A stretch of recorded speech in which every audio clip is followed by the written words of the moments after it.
Welcome back, everyone. So today I'm going to talk about Orangetown. And just like with Romance Dawn, I want to focus on the title of this arc, which I think helps to reveal a strong theme, not only in this arc, but I think that's present throughout the entire manga. And that theme is duality. On the color wheel, orange is the opposite of blue. And so we know, obviously, blue is the color of the ocean. It represents kind of calmness, and in the sense of the ocean, it's like new beginnings. And for Luffy, that's the dream of being a pirate king, so going into the ocean, which is blue. And also I touched a little bit about the sky as well. And it's very interesting that the next color in One Piece is now shifting to orange, which is the exact opposite on the color wheel. But it's also a complementary color, and so if you have blue eyes, wearing something orange will make your eyes pop more. You can see my nails, they're orange and blue, which was not intentional actually, but hey, we love coincidences. Focusing on orange is really going to help us to see this kind of duality, whereas blue is kind of a more calm color, a more friendly color. A lot of businesses will use blue to be welcoming and open. Orange kind of has like a dual sort of symbolism with it. So it could be chaos, it could be fire, it could be danger, it could be energy, but it could also be kind of safety, it could be community, it could be warmth. Orange is made from yellow and red. We all know that, right? Yellow and red themselves also have this kind of duality. So yellow, which is my favorite color, it is a very bright, it is a very cheerful color. We see it in a lot of beautiful flowers, the sunflower, the sun as well. But the sun burns the shit out of your skin, right? We get a sunburn. It's also a warning. We use it as caution. So yellow has this duality as well. Same thing with red. Red is love, red is passion, red is happiness, but red could also be anger and violence and blood and death and fire again. And so I think when you combine those two colors that already have such contradictions with them, orange becomes a really strong symbol for duality.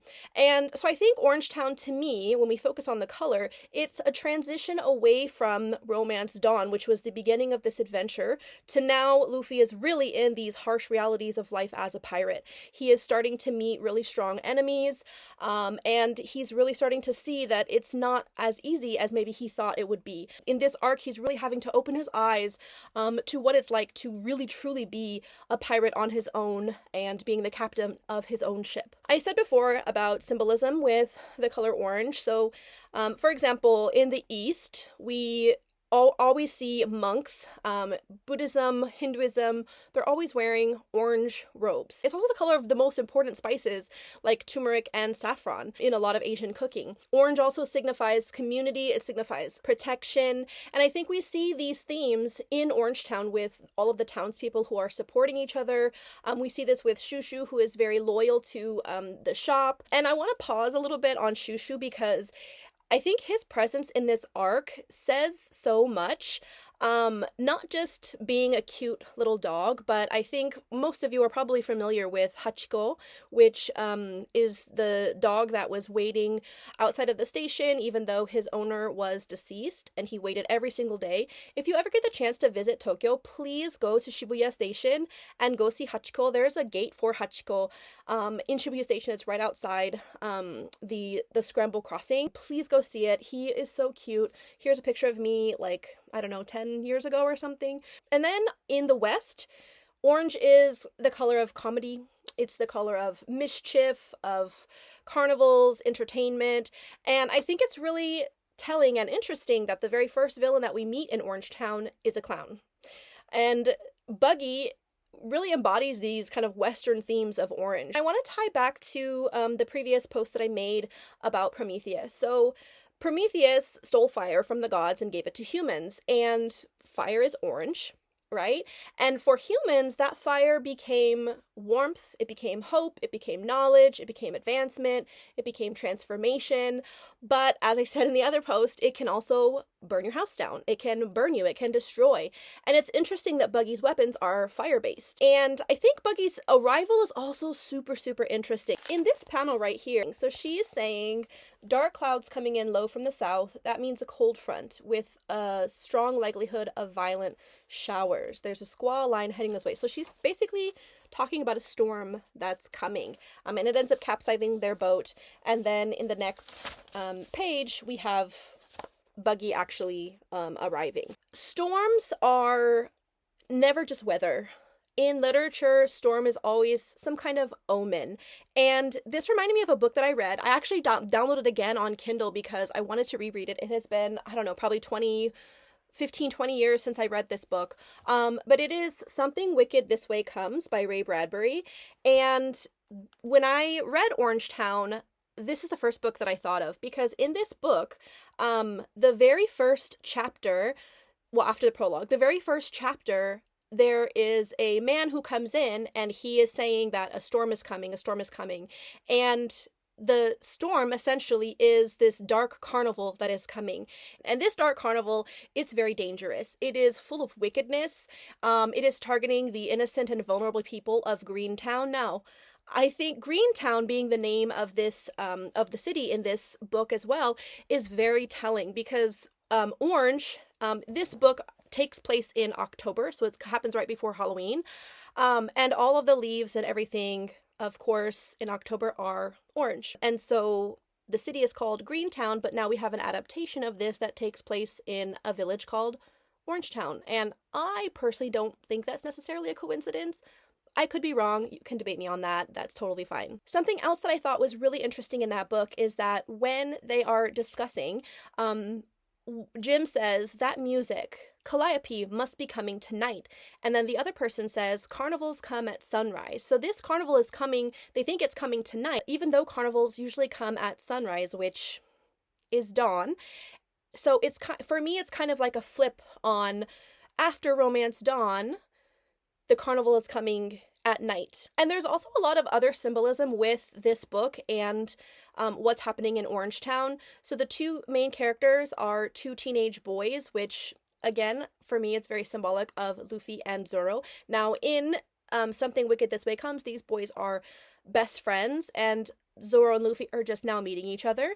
But also in this book, they love going to the library. They feel that going to the library allows them to explore many different worlds and see many different things, which is interesting because that's exactly what Luffy and Zoro are doing, but in the real world.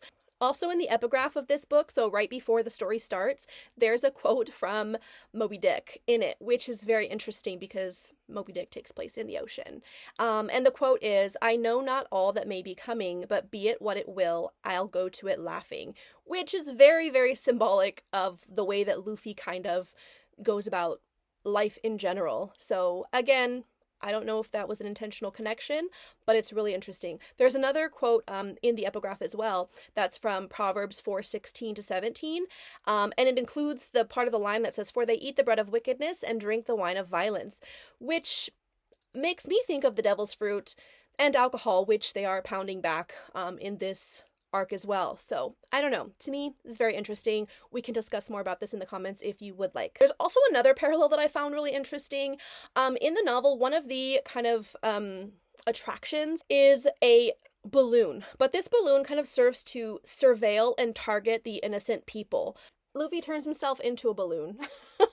Which is interesting because, again, like I said, this duality, we have the same image of a balloon, but one is kind of fear-based and one makes us laugh. It's quite funny because the cannonball is just bouncing right off of him. So again, could be just a coincidence, but I don't know. If you want me to go on another tangent of all of the similarities that I found in this book and Orangetown, please let me know, but I don't want to make this video too long, so I won't. But I also encourage you to read that book and see if you can pick out a lot of these different similarities because you will find so many. I also want to talk about the town itself. So we see homes being destroyed, the pet food store has been destroyed. To me, it's kind of this symbolism of like post-World War II. Buggy, who is the culprit of this destruction, is symbolizing kind of the Western orange. And so I think that's a really interesting contrast to make as well. Something else, you can call me ridiculous for thinking this, but when we see the breath of death, honestly, the first thing I thought of was Agent Orange, which was used in the Vietnam War. Orange was sprayed, like it was an herbicide that was sprayed, but it ended up killing so many people because it was highly toxic to people. And many people got cancer and died because of this. And it's really interesting to me that we would have the breath of death, which this gets breathed in or gets absorbed in your skin, and essentially causes death for you. And I know it's a comic moment, but I don't think that it's a coincidence that Oda would put some of these comic moments in here that also have this duality with a darker side as well, especially since we see a clown that's supposed to be really funny and joyful and joyous, and a carnival being the literal murderers of the people, the innocent people in this town. But I want to talk about Nami. Now, of course, we know she's a badass, but I think there's also a lot of symbolism with her, particularly in this arc. Now, first of all, she has orange hair, which I don't think is a coincidence. But her entire kind of existence is based on this sort of duality. So first of all, her name means wave. Tsunami means harbor wave. So the part Nami is a wave in the ocean. Now, a wave can carry you out to sea. It can help guide you, or it could sink you, and it could sink a town. So I think it's really interesting that her name also has this kind of dual symbolism with it. I also think Nami is very symbolic of the kitsune, which is this fox spirit in Japanese folklore. The kitsune is usually very clever. It can be both protective and deceptive. It's very observant. And I really think that this kind of fits Nami very well. One, because her hair is orange, and many kitsune are orange. Some of them can be white, but many of them are orange. And she deceives pirates, but she protects civilians. She kind of tests Luffy to see what kind of pirate he actually is. She's kind of questioning and making her judgment based on what she sees from him. And also Zoro, she's not necessarily just cutting them off completely for being pirates. She survives through intelligence, not necessarily by brute force, and she really kind of moves between groups, and she doesn't really trust anyone. And so this is very fox behavior to me, and so I really see Nami being this kind of kitsune sort of character in One Piece. My favorite thing about Nami is that she loves tangerines. Now, she didn't say oranges, which I think is super relevant, because when we think of oranges, we always associate that with pirates because of the vitamin C that they need to avoid scurvy. But she loves tangerines, and tangerines are a softer fruit. They are a sweeter fruit, which I think kind of alludes more to Nami's kind of femininity. But tangerines also have much higher levels of vitamin A than oranges do, which is interesting because vitamin A is necessary for good vision. And Nami's role is to be a navigator, so she needs to be able to see, have good clarity, good intuition, and direction. And I think this is also symbolic of her personality as well, because she's constantly the voice of reason between Zoro and Luffy. So I think her favorite fruit is a metaphor for her personality and her character. And this also ties into the devil's fruits. So I think that the devil's fruit are based on the inner workings, the inner person of whoever it is that is eating it. Let's go back to Buggy. So Buggy's chop chop fruit basically makes him immortal. He can be chopped up to many pieces and put himself back together again. But I think this kind of reflects his insecurity. He has a very broken sense of self. He's very jealous. He's very competitive, especially with Shanks in the flashback that we saw. And his fixation on treasure, I think what was that? I don't know what that was. His fixation on treasure to feel whole, to make himself feel whole. He also seems like a very emotionally fragmented kind of person, which I think is why he needs to wear a mask, why he is a clown. It's just his overall inability to hold himself together. He literally comes apart under pressure, which is reflective of what the devil's fruit caused in him. And I think this is also true for Luffy, because Luffy's devil fruit is very reflective of his personality. So he does not let anything get to him. He does not let anything affect him. Everything bounces off to him. He's very emotionally resilient. He's very flexible. He's very safe to be around. He's not going to hurt you. He doesn't have sharp edges. He absorbs impact. He doesn't break. He bends. Nothing hurts him, right? So his rubber body, I think, is reflective of his emotional resilience. So it's very interesting that we see two characters who ate two devil's fruits, and each of those fruits are reflective of them as a person. And then when we contrast this to Nami, who her fruit that she likes is also reflective of her, I don't necessarily think that's a coincidence. So I'm really interested to see what other devil fruits come up and how these are tied to the person who has consumed it. And this last thing that I want to say is about mirrors. So as I said, I think the fruit is kind of a mirror of their inner self. Their power mirrors who they really are. But that's also interesting when we think back to carnivals. Carnival was a very big theme in Orange Town. We had the lion tamer, we had the acrobat. Buggy's a clown. Mirrors are also really important in any carnival. Any horror movie that you see with a scary carnival, there's always like the room of mirrors. And I think that's really an important symbolism about the Devil's Fruit because Luffy and Buggy are kind of no longer able to recognize themselves without this mirror of the fruit because it has changed fundamentally who they are. They are trapped in this new form, which again, I think ties back to that duality of the fruit giving them power, but also being a curse. There's a lot of other examples that I might make another part 2 on. The way that Luffy and Zoro respect each other and treat each other versus the way that Buggy's crew treats each other. They're all technically pirates, but they're behaving very differently. They have different levels of respect with each other.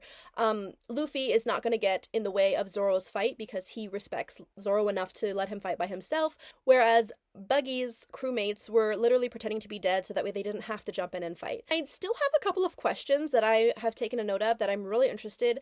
I wonder why Nami is so capable of drinking because she is knocking him back, but she's a teenager. So what kind of hard past does she have that she is essentially capable of just drinking a bunch of alcohol? It makes me very worried for what I'm going to learn about her past in the future. And I also really strongly suspect that Shanks made Buggy eat the devil's fruit on purpose. I think he tricked Buggy and switched the fruit so that Buggy would eat it, which also, as I mentioned in another TikTok video that I made, I wonder if Shanks also kind of tricked Luffy into eating the devil's fruit. I don't know. Those are questions that I have. And of course, with every arc, I have more and more questions. So please don't tell me the answer. I don't want to be spoiled. But let me know if you thought this was very interesting or not. Let me know if you want me to expand on anything else. I'm super happy to. And I can't wait to make a deep dive for Syrup Village, which I recently finished. Like and comment and share this if you enjoy. And I look forward to making another one for you guys.